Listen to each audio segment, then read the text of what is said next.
السلام عليكم. فيديو هنتكلم فيه عن حاجتين. أول حاجة صفقات الأهلي والزمالك. أغلق القيد المحلي خلاص، والأهلي عمل 4 صفقات يمكن يكون عارفينهم أكيد، والزمالك عمل 4 صفقات في صفقتين جداد. طبعا القيد المحلي أغلق والقيد الأفريقي مفتوح، محدش هيقدر يجيب لاعب يلعب في أفريقيا بس يقعد في المسابقات المحلية.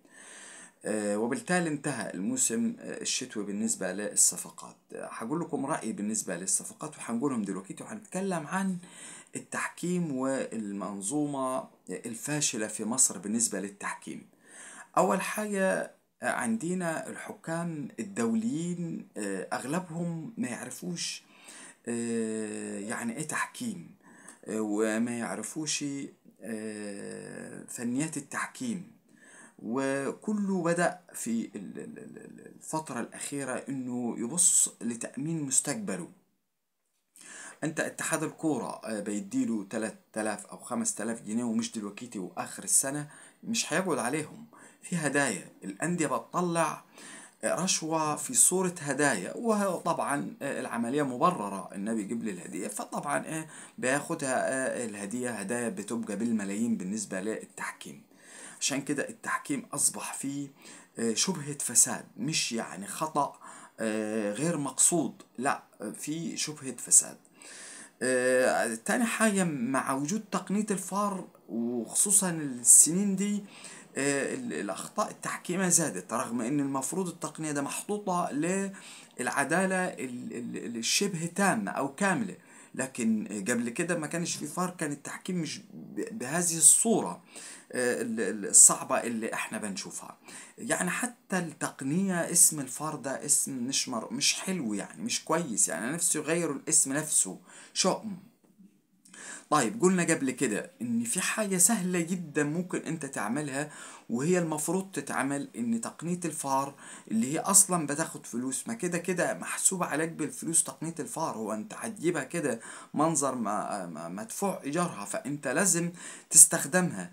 تستخدمها في اي لعبة فيها شبهة، لازم حكم الفار في في كل كورة يستدعي الحكم، والحكم لازم يروح في كل كورة فيها مشكلة او فيها شبهة. مفيش مشكلة، عادي يروح ويراجع وياخد قراره. زي ما قلت لك، مش معنى انه يروح خلاص يبقى في حاجة ولازم هياخد يعني رأي الفار في انه في مشكلة او في حاجة. لا، انت هتروح لكل كورة وهتشوفها كويس، ويعني تاخد قرارك. للأسف الشديد التحكيم المصري كل يوم بنشوف مشاكل كتير بسبب عدم استخدام تقنية الفار نفسها. يعني الحكم اللي قاعد على تقنية الفار بياخد القرار من نفسه. لا دي اوفسايد، لا دي ضربة جزاء، لا هم الحكم الصح راح فين؟ انت لازم تستدعي حكم الساحة في كل كرة فيها شبهة، وقلنا هذا الكلام. طيب، ده بالنسبة للتحكيم المصري اللي هو سيء جدا جدا بصراحة، وشفنا كل المباريات فيها مشاكل. وزي ما قلت لكم، حل المشاكل ان الحكم لازم يروح لكل لعبة ويشوفها كويس.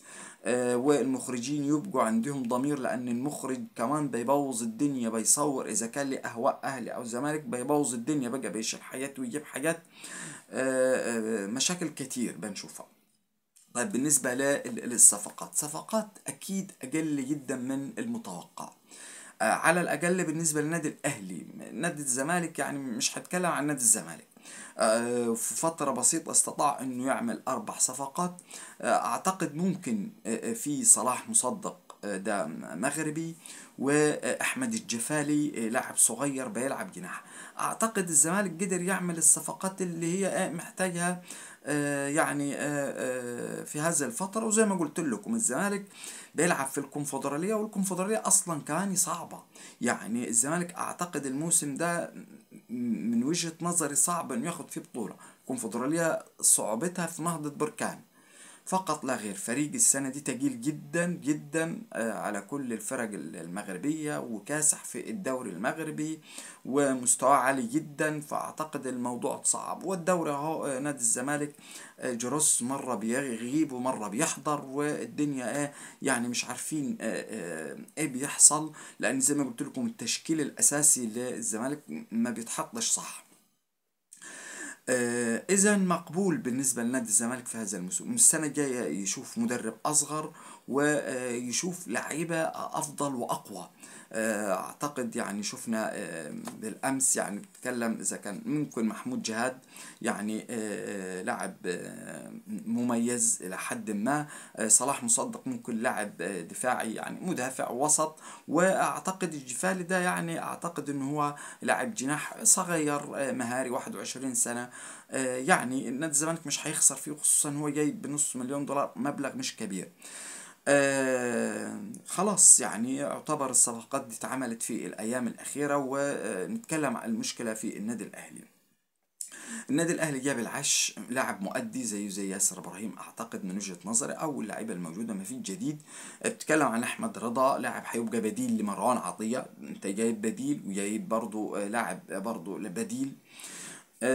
اشرف بن شرقي مش عارفين مستواه ايه يعني. جارد شار ماشي مهاجم، ما حيكونش افضل من وسام يعني. ماشي جايب 3 اهداف في كل مباراة، هدف ولمسته حلوة، لكن هل هو تقيل حيظهر في المباراة الكبيرة؟ هيجيب اهداف صعبة قوية زي اللي بيجيبها وسام؟ اعتقد انه مش هيبقى افضل من وسام. ده من وجهة نظر الشخصية يعني. يعني إذا الأمل كله في أشرف بن شرقي إنه يعمل فارق في هذا الموسم. موسم بالنسبة للصفقات أعتقد غير مرضي بالنسبة للأهلاوية. ضعيف، قليل جدا. أنت معك كأس العالم للأندية، معك دوري أبطال. فبالتالي كنت تحتاج إلى صفقات أعلى من كده بكتير، صفقات أكتر كمان يعني. مش أعلى وبس، أعلى وأكتر من هذه الصفقات يعني. هنشوف هل اللعيبة دي هتعمل فرق. ما أعتقدش هي اللعيبة اللي النادي الأهلي كان وجماهيره كان يعني مستنياها لكأس العالم زي ما قلت لكم الأندية، مش للبطولة المحلية أو بطولة أفريقيا. هنشوف، نتمنى التوفيق للجميع.